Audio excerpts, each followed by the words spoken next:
Okay, you saw the before video, and this is the after. I'll tell you, I used expensive paint, probably $100, $200 worth of paint on the walls, but good paint is worth the money.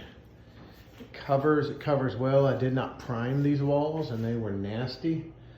This Valspar, and I've used it in the other rooms as well, and it really does the job.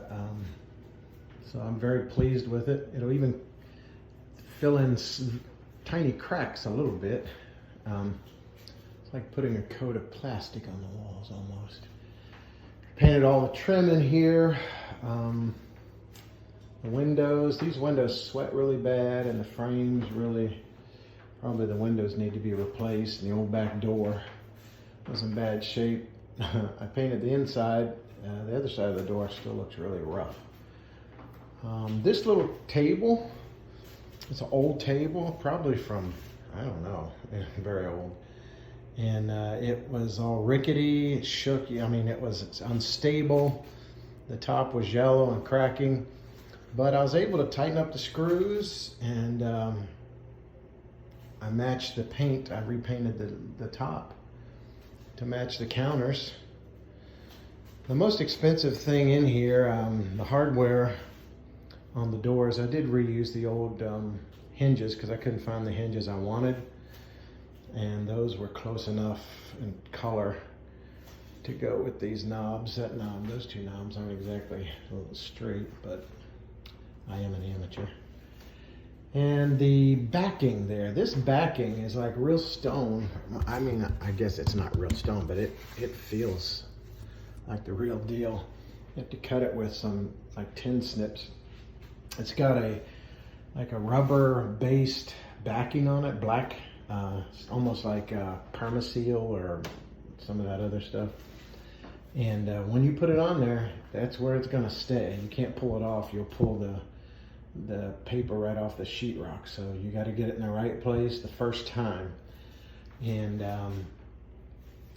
my first one, I got a little off. It's right there. And I would recommend you paint the wall behind it. I painted the wall behind it white for some reason. Well, at the time, I don't think I was planning on getting this. And if there's a crack between them, if you don't get it quite right, that white shows right through. So if you paint the back like a dark gray, and you end up getting a small gap between the pieces, it's not going to show. But I took some black putty actually and squeezed it in. So I mean, really, any kind of gaps are almost invisible. But that stuff, you know, I saw it at Lowe's, something like this. I don't know if it's the exact same manufacturer. It was like $44 a sheet. It covers 1 square foot. This is 13 square feet. And I went to Home Depot and found it for $24 a sheet. And I ended up buying 15. I have 1 square foot left over. I guess in case I need to repair something, I have it. I actually bought one too few and had to drive an hour back into Home Depot to get a couple more.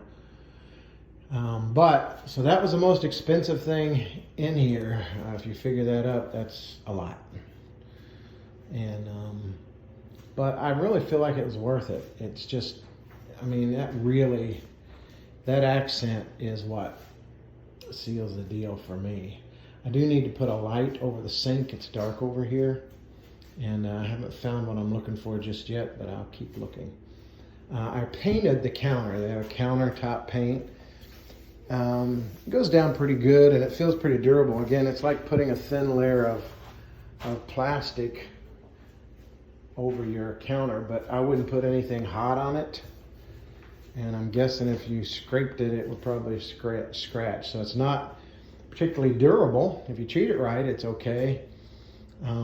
But it was about $25 for a can of that, which I used over here, and I had plenty left over. I got a quart. I could do a lot more. So if I ever buy maybe an island or something to put in here, which I don't know if I have the space for it or not. I would probably use what I have left, maybe to match the top. I don't know. But anyway, it was a lot of hard work and time consuming.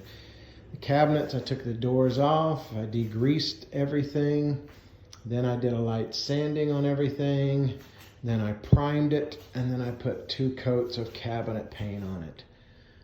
This is probably, I thought I was going to go with satin. I ended up walking home with a flat, and I kind of like it actually. It's not, I don't know, flat may not be as easy to wash down, but I don't know, it just gives it, I feel like it just gives it a more authentic look than a high gloss or even a satin. But if I had to do it over again, I still probably would have gone with satin, although I like the results. So this is the kitchen after. You saw the before. I sealed some cracks. The plaster is pushing out, and at some point that's going to have to be fixed. But if I was doing a open house to sell this place, that would be the next person's problem to deal with. So overall, I like what these walls from years of smoking and cooking had gotten like yellowish and stained. But I went through and painted, and the trim is bare, and the doors, I've used that trim paint on those to paint those white. I still want to do this bedroom. I did the foyer, or whatever it's called, and then the hallway. It's a wide hallway. My next project, when I come, and maybe in the spring, it's going to be this bathroom.